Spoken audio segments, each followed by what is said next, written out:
Hello, everyone. I'm Gilbert Cruz, and this is the Book Review Podcast. On Monday, May 8th, this year's Pulitzers were announced. In addition to the many journalistic prizes awarded, the Pulitzers also granted honors in drama, music, and books. 3 of the titles on the Times Book Review's Top 10 Books of the Year were winners this time around. Hua Hsu's Stay True won the Pulitzer for memoir autobiography, and for the first time, 2 novels were awarded the Pulitzer for fiction, Trust by Hernan Diaz and Demon Copperhead by Barbara Kingsolver. On this week's episode, we have a conversation with 2 of those authors, Hua Hsu, and then after the break, we check in with Hernan Diaz, who's currently on the road promoting the newly released paperback version of his novel Trust.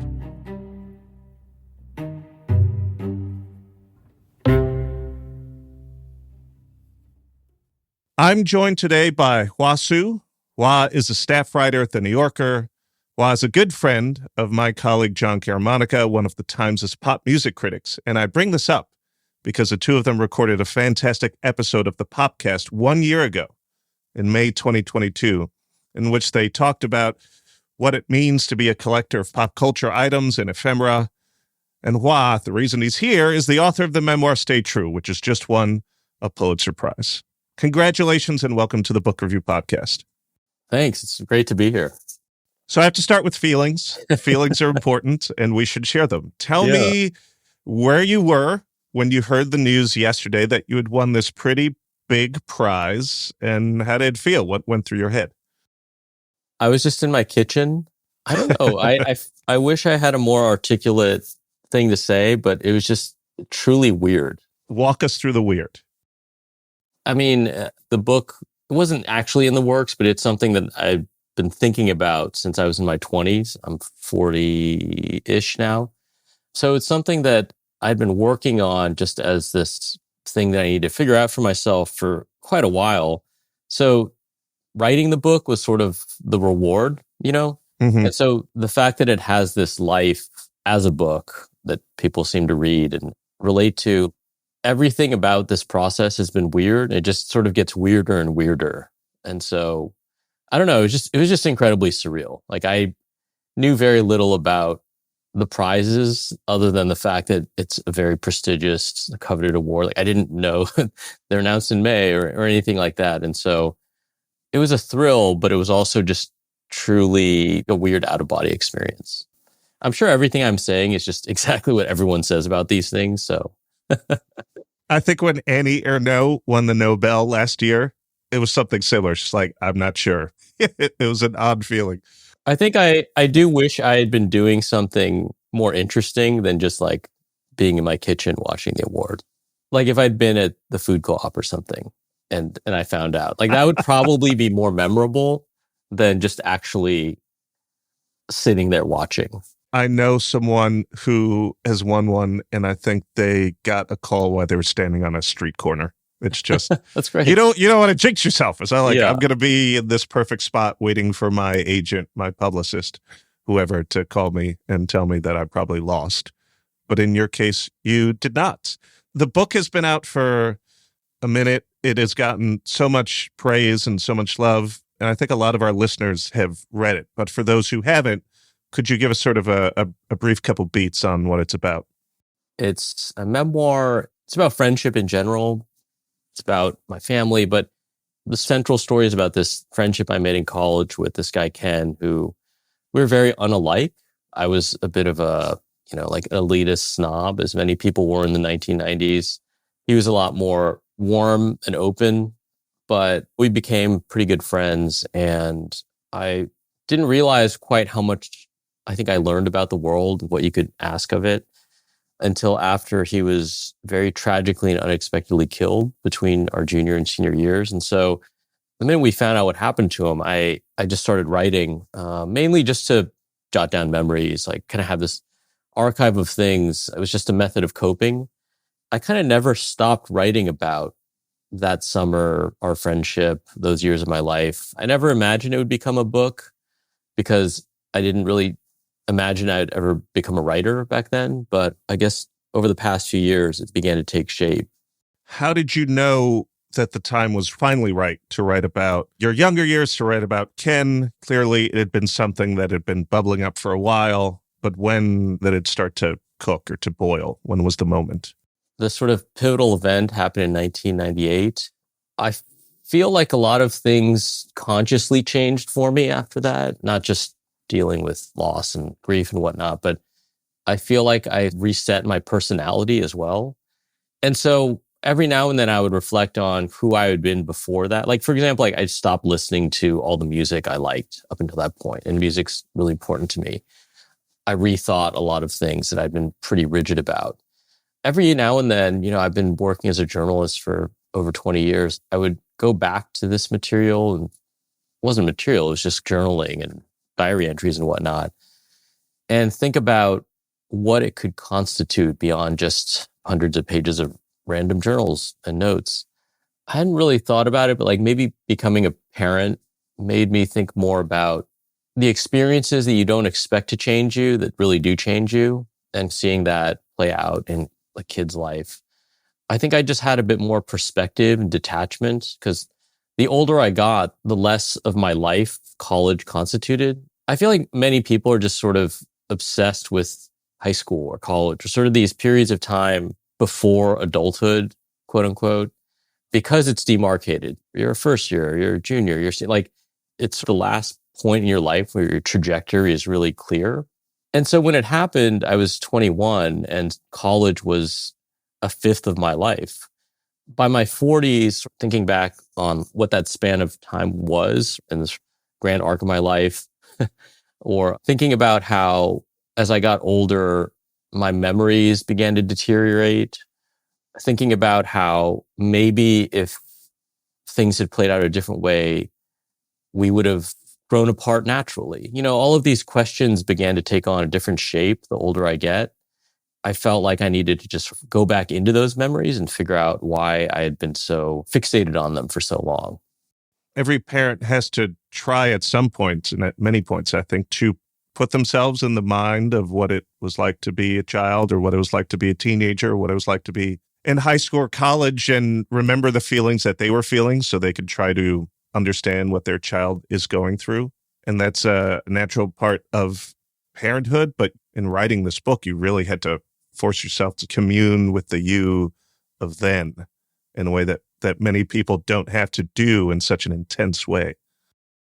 Yeah. In a weird way, I think being a journalist, I rarely write about myself. Like at the New Yorker, I write about culture, books, politics, but I don't really write a ton of personal stuff.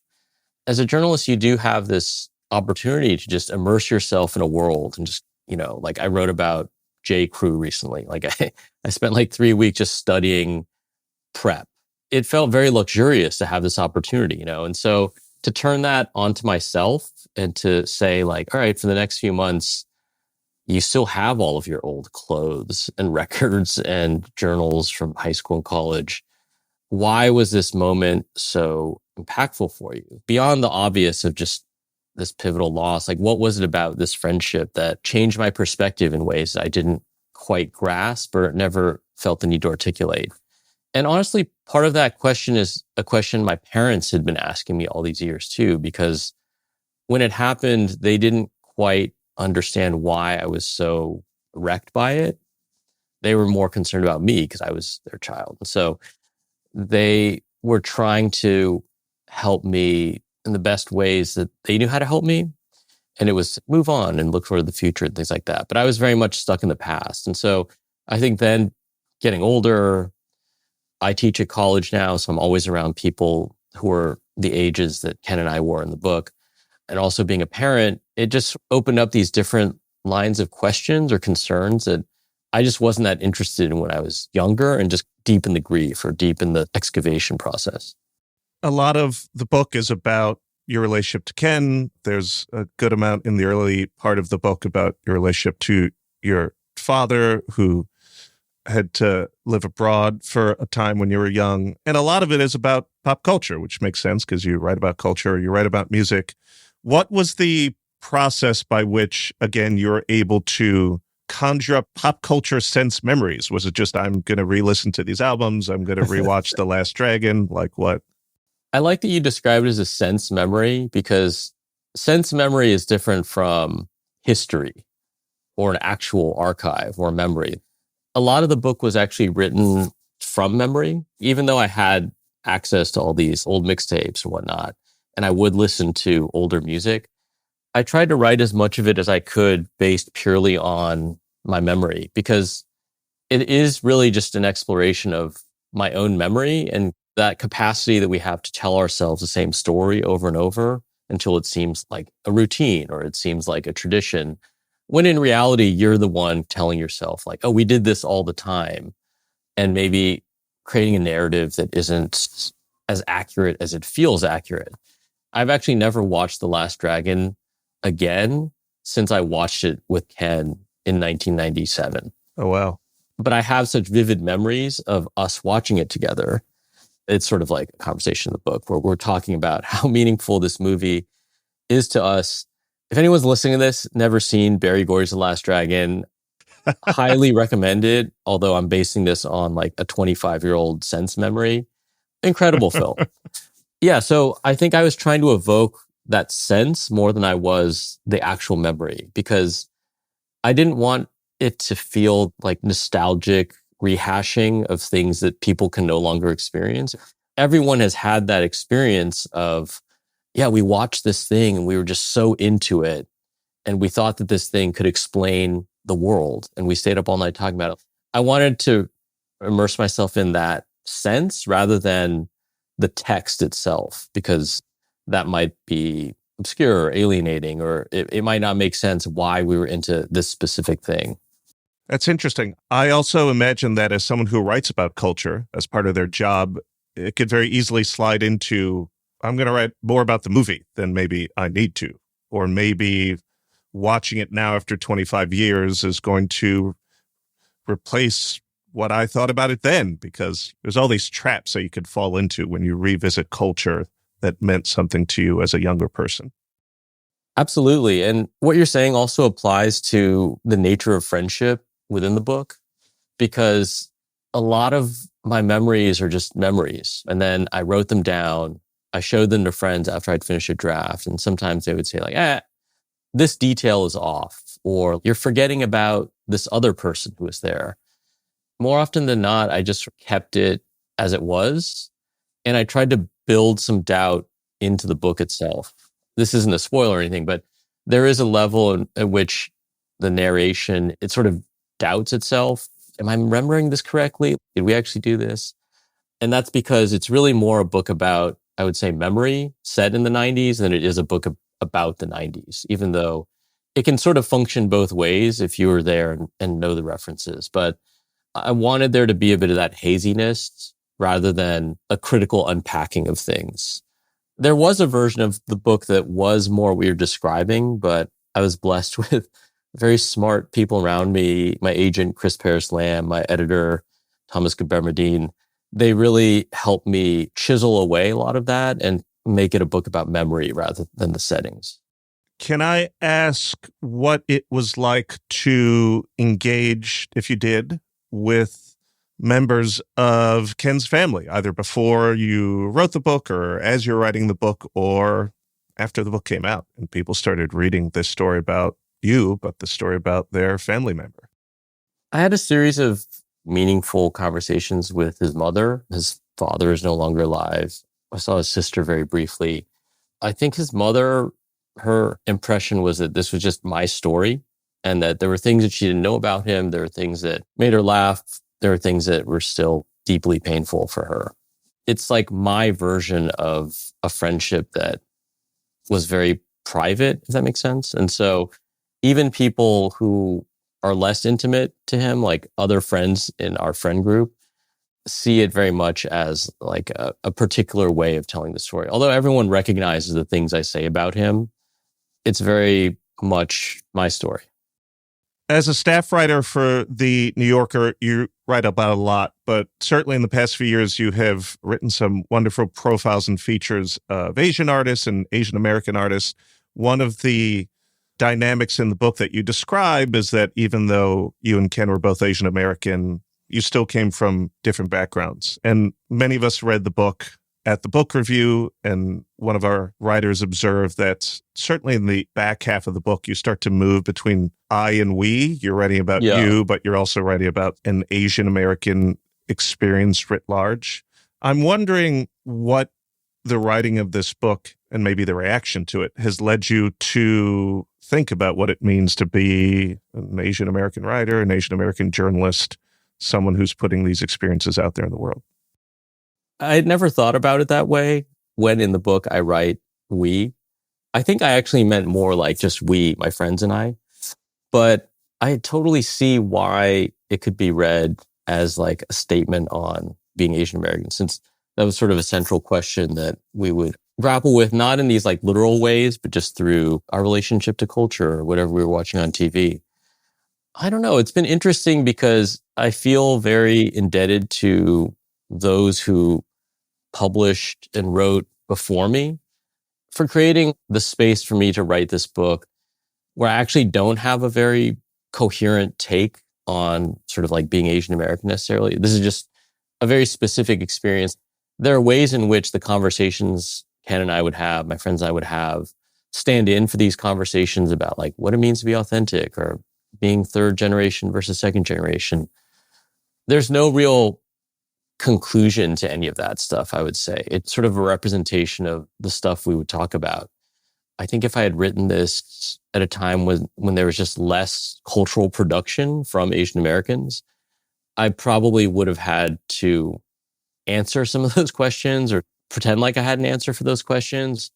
It's sort of an exciting time because there does seem to be more space for a range of identities, expressions, approaches to thinking about being Asian American. And I think my book's just one of them. I usually talk to authors right around the time that their book comes out. Your book has been out for 10 months, so you've had a good amount of space to get feedback, to hear from people who are just reading the book, picking it up at their own pace. What have you learned about your book, your writing, yourself, if anything, from having all that time to get feedback? When I wrote the book, when I was thinking about it, I thought no one will ever understand this because I'm such a singular person. I have such unique tastes.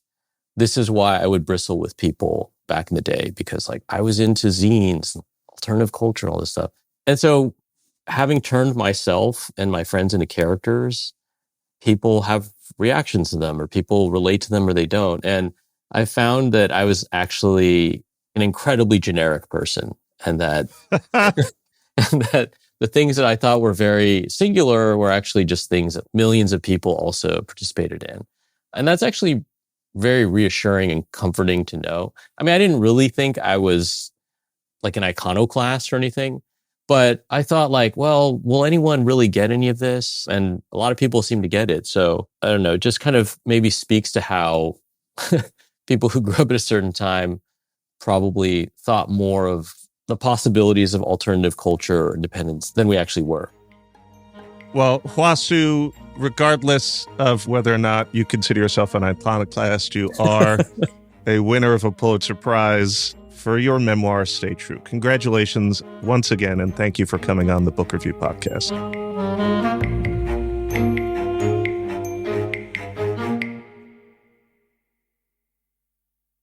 Welcome back to the Book Review Podcast. I'm Gilbert Cruz, and I'm now joined by Hernan Diaz, whose novel Trust shared the Pulitzer Prize for Fiction this year alongside Barbara Kingsolver's Demon Copperhead. Trust is only Hernan's second novel, and it was one of those books that found itself onto almost every Best Books of the Year list. I haven't kept track of them all, but most of them, including ours. I bought this book last June. Actually hadn't read any reviews of it. My family and I were on a beach vacation. I think I bought it at the Yellow Umbrella in Chatham, Massachusetts. Shout out, great bookstore. And I just ripped through it. I've recommended it to several dozen colleagues and friends. And it's just a real delight to have the author on this week. And Hernan, you actually appeared on the Book Review Podcast last year before I was the host, right when the book came out in hardcover. So welcome back to the Book Review Podcast and congratulations. Oh, Gilbert, what a joy to join you today. And thank you for that lovely introduction. So yesterday was Pulitzer Day, and where'd you hear the news? Who called you? How do you react in a situation like that? I was in Greenville, South Carolina, on a paperback tour. And I was very hungry. I hadn't eaten all day. I saw this place that had fried chicken and waffles, and it seemed mandatory. So I did that. As I was halfway into the meal, the announcement was made, and I totally lost it. I had to go out, and I was a little bit embarrassed to confess it. I was weeping sitting on the curb. And these three lovely older ladies come by and they ask me, "Oh, sweetheart, honey, are you okay?" And South Carolina. it's South Carolina. I'm not exactly sure what I said, but I shared the good news with them. And suddenly all four of us were hugging in the middle of the street. So it was a good moment. So for those who haven't had the opportunity to read Trust yet and who didn't listen to your interview last year, but maybe are going to buy the book now that's out in paperback, can you give them just a little brief summary of what it's about? Trust is a rather unusual book in that it is made up by four different books that are, to a great extent, standalone books. The first one is a novel within the novel that narrates the ascent of who is potentially the richest man on planet Earth. The second section of the book is a shattered, fragmentary memoir made up of these textual shards and unfinished pieces. And very quickly, this is the only spoiler I will subject listeners to, very quickly, we realize that this memoir has been composed by the real man on whom the fictional character in the novel we just finished was based. And this real life tycoon is not happy at all with how he, his business practice, and his marriage have been depicted in the novel. So he's set on rectifying this account and setting the record straight. The first two books, I should say, were written in the 1930s. The third book, however, was written in the 1980s, and it was penned by the tycoon's secretary, who played a very important role in the composition of that memoir. And as she reminisces about her past, she's now a very well-established author herself. She's also conducting some archival research and going through the personal papers of the tycoon and his wife. It is during this archival work that she finds the personal diary belonging to the wife of the tycoon, a document that had been neglected for almost a century. And it is this document that makes up the fourth and last part of the book. And it's a little bit up to the reader to become a textual detective and figure out how these accounts come together or refute one another, and also what kind of trust, forgive me, it's unavoidable, we place in some narratives over others, what's involved in that tacit contract that we sign each time we read a text. Your previous book, your first novel, In the Distance, was a Pulitzer finalist, and that first one was a Western of sorts, taking place on the other side of the country before the Civil War. This one's quite different, and it's structurally ambitious. You've called it polyphonic. How did you get from there to here? How did you get from a book that reads like In the Distance to a book that reads like four books, each with their own style and references and forebears? Well, In the Distance, to an enormous extent, was an exploration of confinement and claustrophobia in the midst of this immensity. I was very interested in the figure of the desert and this dissonance by which the vaster an expansion is, the more confined we feel. That was one of the premises and emotions that moved the book. And I tried to convey that formally as well through a very, very purposefully narrow point of view, very strict. This, of course, is a totally different creature, and it's a very choral book. Partially, I made that leap because I wanted to write something different. I don't have any dogmas. I don't have any creeds or hidden manifestos for myself. I believe in total freedom. But if I had one, it would be, let's try to do something different. Let's try and do something new. So formally, that was part of the challenge, to try to write from a totally different place. Architecturally, even, the architecture of the story itself had to feel different. Which was the first voice that you heard of these four voices? As I said, the book opens with a fictional author's novel called Bonds. The fictional novelist is called Harold Vanner. That was the first thing that I wrote, also because it was a tribute to some authors whom I love so much. And it was such a joy to come up with a frame that allowed me to write in this particular voice. And I did start with this first book also because it traces the overall arc of the story, albeit in a very distorted way. But I taught myself what the book was about as I wrote this first novel. It's an interesting time. Maybe it's always an interesting time to write a book about extreme wealth, given the ways in which the gap between most of us and the richest people in America, the richest people in the world, have just gotten bigger, bigger, and bigger. Trust, of course, takes place in the previous century, but the story, maybe, of American wealth is one that has the same contours, no matter what century you're writing in. How did you think about then writing now? There are a lot of parallels and echoes and reflections between the 1920s and the 2020s. They were not, all of them, intentional. They came up as I did my own archival work and as I educated myself on that time period and really became immersed in the politics and finance of the time. I wasn't aware of the extent to which those two periods, in terms of their excess, inequality, and even immigration policies, both in the 1920s and in our century, extreme deregulation of markets, big business, small state, the list goes on and on and on. And it always comes back to two main things. I think that one has to do with American exceptionalism. And the second one has to do with a mystical and deranged belief in free markets. It's a lot of misreaders of Adam Smith, I think. So I think that has been a common denominator throughout the decades. And perhaps the greatest inflection point, I think, is the 80s, where the security net that was somehow established, however imperfectly, with the New Deal was thoroughly dismantled in favor of this myth of trickle-down economics and so forth. There are a lot of parallels. Also, I should add that the book was written during the Trump administration, when we were being asked all the time to accept false narratives over the empirical reality that we could confirm with our senses. That, to me, was mind-blowing, the fact that reality itself seemed to have become commodified. The last chapter of the book, there are 4 chapters, 4 parts, is the one written by Mildred Bevel, who is the wife of the tycoon who, we only see through other people's eyes. We see through a veil for much of the book. It's a fractured narrative in a way, in the language as you approach the end of the book takes on a vastly different texture than what we've seen before.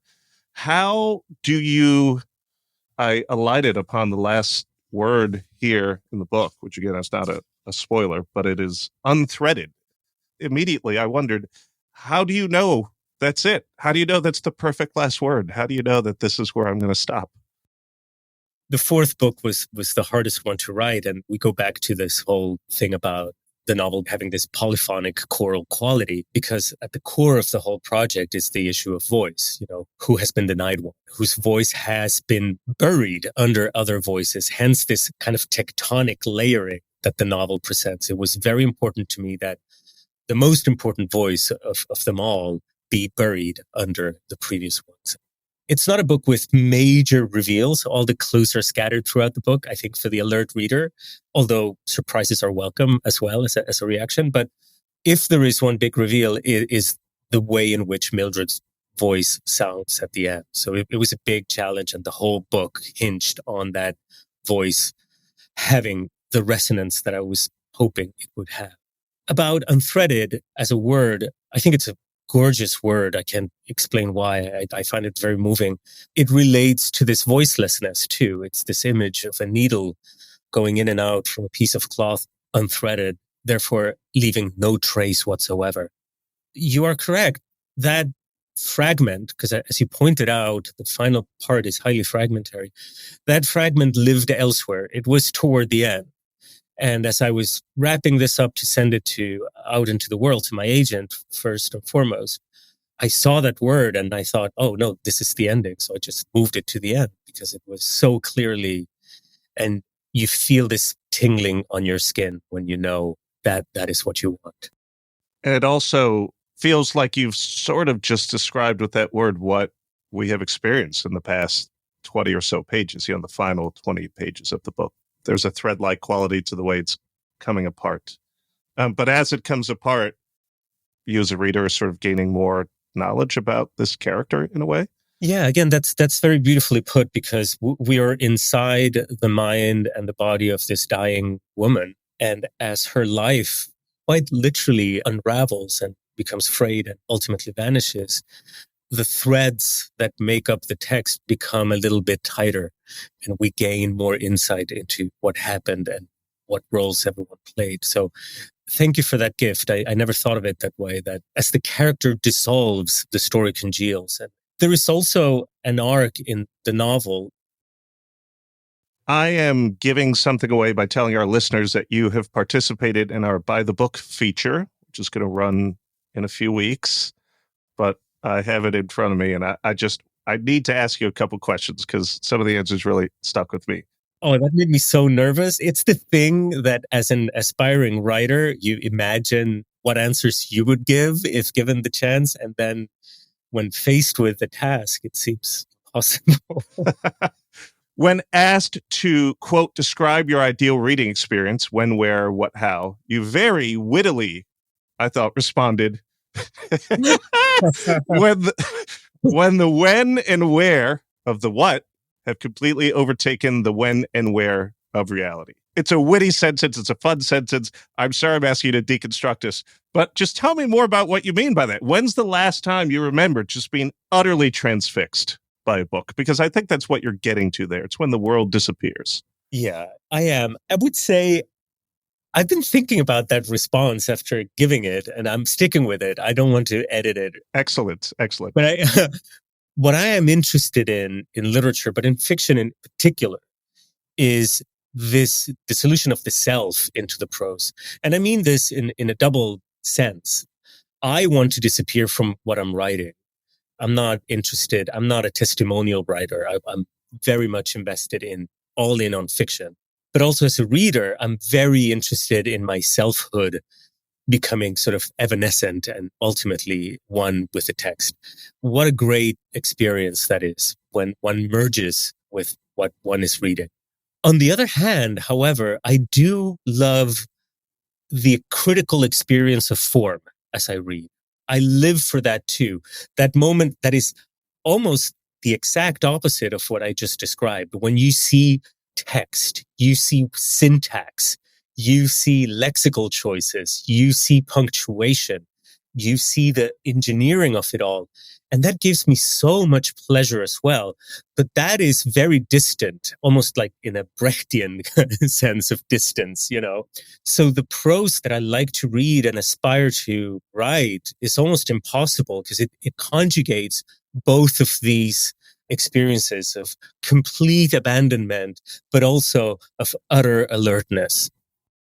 Well, I wish we could stay on and linger and chat, but I think you probably have things to do. I'm grateful, however, that you came on such short notice to talk about trust, to talk about winning the Pulitzer, just to talk. It's good to see you.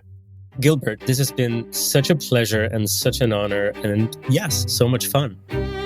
Those are my interviews with two newly minted Pulitzer winners, Hua Hsu, author of the memoir Stay True, and Hernan Diaz, author of the novel Trust. Read our reviews of those books, as well as our list of the top 10 books of 2022, on which both of those titles appear, on nytimes.com. I'm Gilbert Cruz, editor of the New York Times Book Review. I hope you're reading something wonderful. Thanks for listening.